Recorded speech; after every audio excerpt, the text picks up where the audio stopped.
Hello, everybody. It's Uncle Matt, and I'm here to read you another bedtime story. Today's bedtime story is The Berenstain Bears and the Bad Dream by Stan and Jan Berenstain. And this book was copyright in 1988. Some dreams make cubs laugh. Some dreams make them cry. It's interesting to think about what they dream and why.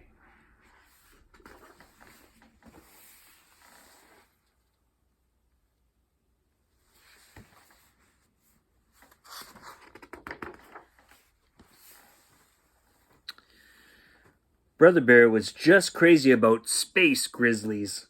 Space grizzlies were little toy action figures that you could collect. Sister Bear didn't like them much. She thought they were dumb and a little scary. Mama Bear didn't mind them except when Brother brought them to the table or left them on the stairs. Papa Bear didn't care about them one way or another.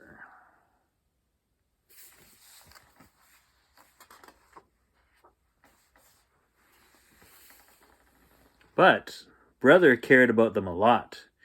He cared about them so much that he did chores for neighbors to make extra money so he could buy more. He had quite a few, but the store had more. A lot more. He was saving up to buy Sleezo's Cloud Castle. Sleezo was the evilest of the space grizzlies, and the wicked-looking Cloud Castle was where he planned all his evil deeds. Mwah, ah, ah.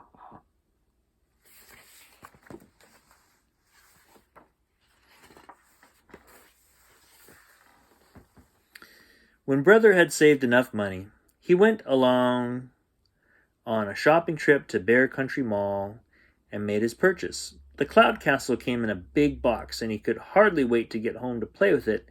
But as he was getting into the car, he saw something that was even more exciting than Cloud Castle. It was a movie poster. It said, "Coming soon, Space Grizzlies, the movie."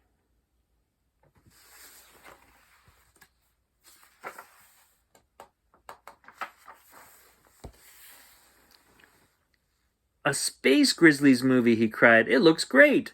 I can't wait to see it." "I can," said Sister. "Looks scary to me." "May I see it when it comes, Mama?" asked Brother. May I, please?" Said Mama. "We'll see when the time comes." When they got home, Brother opened his Cloud Castle, got out all his Space Grizzlies, and was all set to play the biggest Space Grizzly game ever. But he had nobody to play with. Nobody, that is, except Sister.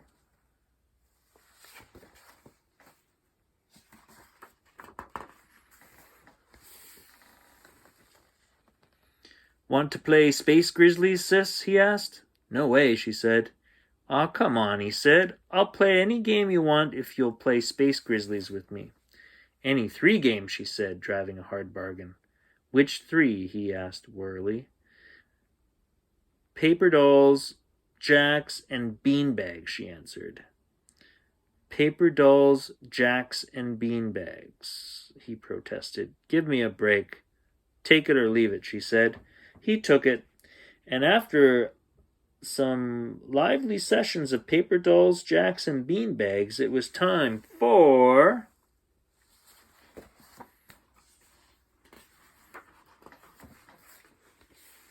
Space Grizzlies! "I'm Sleezo, evil king of the universe," roared Brother. "Calling all spaceships, seek and destroy the planet Magonengo, home of my sworn enemy, Hero the Magnificent."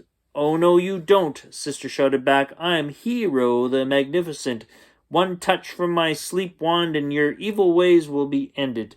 They played until Mama called them for dinner.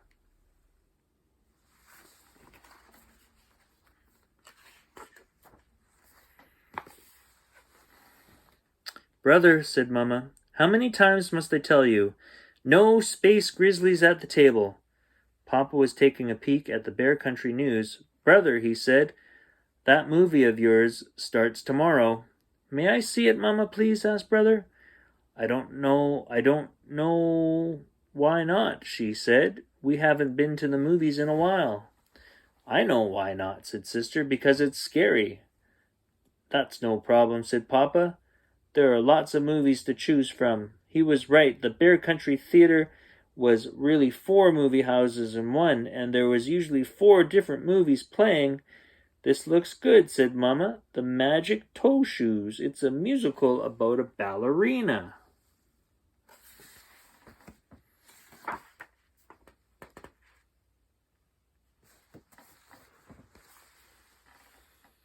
So, when they got to the movies the next evening, Mama, Papa, and Sister got in line for the Magic Toe Shoes, and Brother joined a bunch of his friends in line for Space Grizzlies. The Magic Toe Shoes told the story of a young bear who wanted to be a ballerina. But every time she tried to dance on her toes, she wiggled and wobbled. The old ballet master took pity on her and gave her a pair of magic toe shoes, which cured her wiggles and wobbles. But on the night of the big ballet, she left her magic toe shoes on the bus. Without them, she was all wiggles and wobbles again. That's when the ballet master told her they weren't magic at all. They were just ordinary toe shoes. The wobbly ballerina got her confidence back and danced beautifully ever after.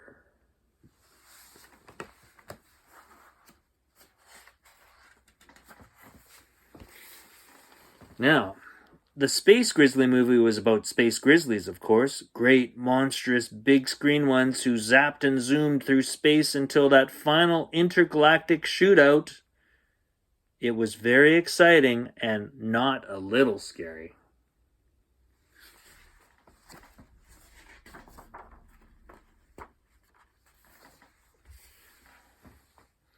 It was dark when the bear family got home, so it was off to bed for the cubs. It was already late for Sister, and she went right to sleep. But Brother was so excited by the movie that he lay awake for quite a while. He was just about to doze off when Sister woke up screaming. "Help!" she screamed. "They're after me!" "Who's after you?" asked Brother. "Space Grizzlies!" she wailed. "Thousands of them!" "Calm down, silly head. It's only a dream," he said. But Sister leaped out of bed and ran into Mama and Papa's room. The little silly brother thought, imagine being afraid of a dopey dream. Then he yawned, turned over, and went to sleep.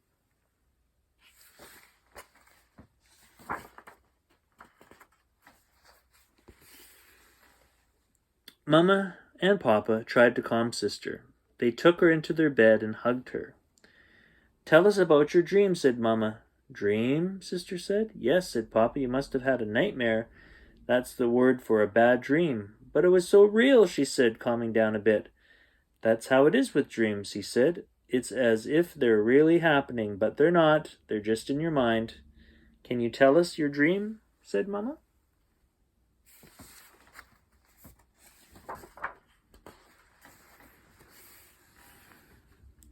"It was awful," Sister said. "I was a ballet star dancing on my toes, and then the stage turned into a giant beanbag board, and the space grizzlies came out of the beanbag holes and chased me, and I fell down one of the holes. I kept falling and falling, and then I woke up. It was awful," she wailed again, and buried her face in Mama's nightgown. "I'm sure it was, sweetie," said Mama. "But it was also very interesting."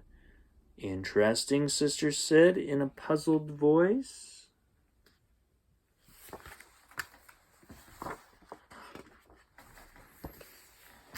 "Oh, yes," said Mama. "You see, even though you go to sleep, your mind keeps right on thinking.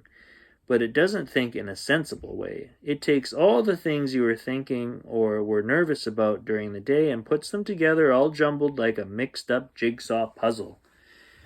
"You mean like the ballet dancer from the movie?" said Sister. "Sure," said Papa. "And the beanbag board from playing beanbags with Brother," she added. "And the space grizzlies," began Mama. "Were from playing space grizzlies with Brother and from seeing the movie poster," Sister said. "Exactly," said Papa. "Say," she said, "that is interesting." That's when they heard Brother.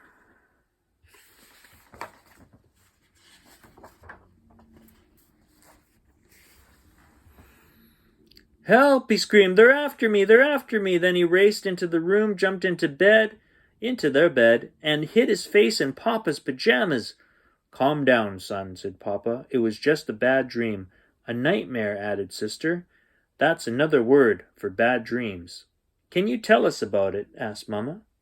"Well, I was eating dinner and the food turned into space grizzlies! Gigantic ones, and they chased me and I turned into a paper doll and my clothes were flying off. It was awful." "You're awake now, dear," said Mama. "Everything's going to be all right." "But Mama," he said, "it was so real."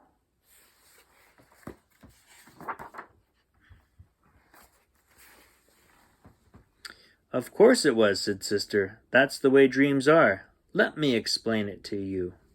And she did. And that's all the time we have for Uncle Matt's bedtime story. I hope you enjoyed that story, and I'll see you next time. Bye for now.